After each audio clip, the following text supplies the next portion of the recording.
Back in July 2024, Donald Trump took to social media to emphatically deny any knowledge or connection to Project 2025.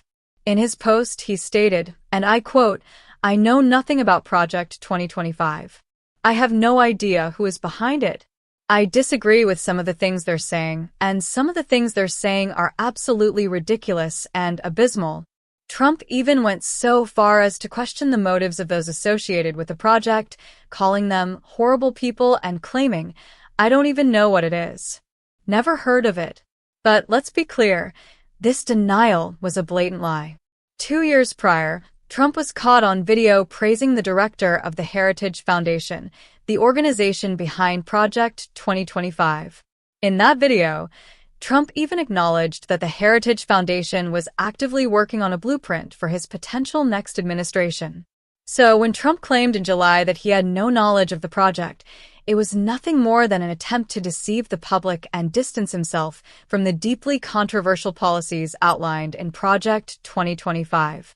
Fast forward to later in 2024, when Trump was named Times Person of the Year. In the accompanying interview, he completely contradicted his earlier denial. Trump suddenly shifted gears, admitting that he was familiar with Project 2025 and even praising aspects of it. During the interview, Trump stated, "I don't disagree with everything in Project 2025, but I disagree with some things. I specifically didn't want to read it because it wasn't under my auspices, and I wanted to be able to say that, the only way I can say I have nothing to do with it is if you don't read it." Let's pause for a second and analyze that statement. Trump's reasoning for avoiding the document was so he could maintain plausible deniability. He admitted that he had heard enough about it to know what was in it, but by not reading the full document, he thought he could claim ignorance. Yet, in the very next breath, he admitted to knowing its contents, calling parts of it very conservative and very good, while vaguely saying there were other parts he didn't like. Trump's statements in the interview revealed a man struggling to maintain a facade of ignorance while simultaneously endorsing much of the document. His comments were riddled with contradictions, repetition, and the kind of incoherent rambling that has become a hallmark of his public statements. He described Project 2025 as a big document and emphasized its length, calling it like 900 pages, as though the sheer size of it justified his decision not to read it. But here's where it gets even more interesting. Trump let it slip that he believed Project 2025 complicated his re-election campaign. He said, "They complicated my election by doing it because people tried to tie me, and I didn't agree with everything in there. Some things I vehemently disagreed with, and I thought it was inappropriate that they would come out with a document like that prior to my election. I thought it was a very foolish thing for them to do." Now, let's break that down. Trump wasn't upset about the contents of the document.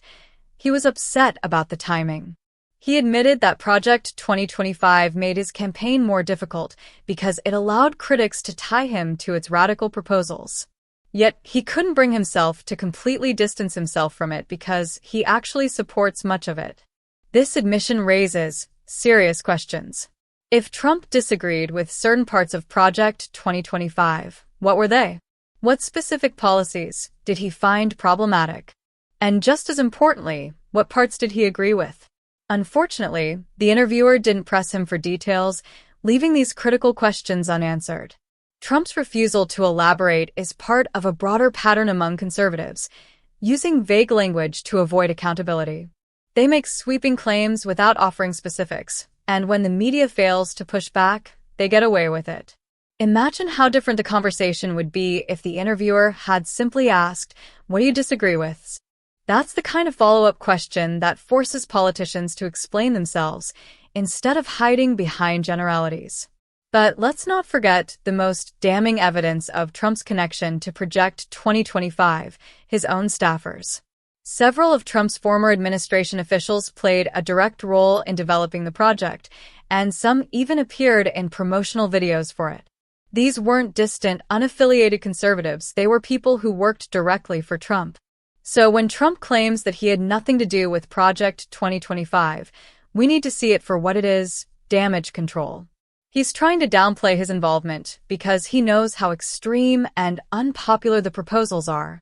Yet his praise for the project during the Time interview reveals his true feelings. He supports it. He agrees with most of it. And if he's reelected, he'll use it as a roadmap for his administration.